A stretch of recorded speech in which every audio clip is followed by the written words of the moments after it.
Anti-gun activists in the US have been pushing for gun law reform. Australia, having made substantial changes to its gun laws, is often held as an example. The country has a very low rate of gun-related homicide when compared to the US, where people are at least 20 times more likely to be murdered by firearms.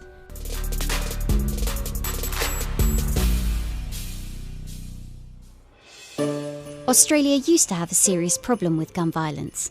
Researchers define mass shootings as 5 or more deaths, not including the perpetrator. On the island of Tasmania, the worst massacre in Australian history is finally over. At least 34 people were killed and 4 others critically wounded. Armed with 2 rifles, an AR-15 and a .308 FN, Martin Bryant made his way through Port Arthur Historic Site, killing 35 people and injuring a further 23. Both guns were semi-automatic, rapid-fire weapons, and both were legal in the state of Tasmania. At the time, the Port Arthur massacre was the worst single-person mass shooting in global history. It utterly shocked Australians and reignited public outrage. Just 12 days later, the then Prime Minister John Howard pushed through a sweeping set of gun regulations, despite a lack of support from his rural constituency. I'm sorry about that, but there is no other way. There is no other way. Within a month, the government passed the National Firearms Agreement, transforming gun legislation in the country.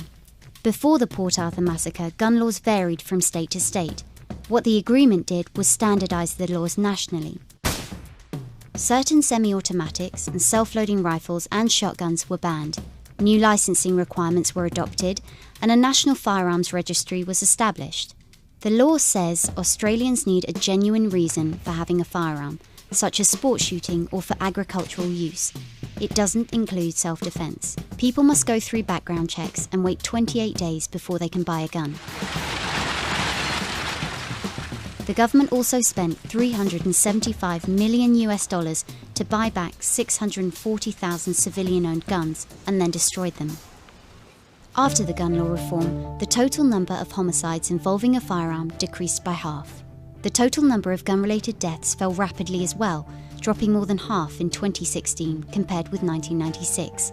Australia didn't see a single mass shooting from 1996 to 2018, more than 22 years. Australia is not totally immune to mass shootings, but its response to the Port Arthur massacre demonstrated how strong political leadership and strict gun control policies can help curb violence and save lives.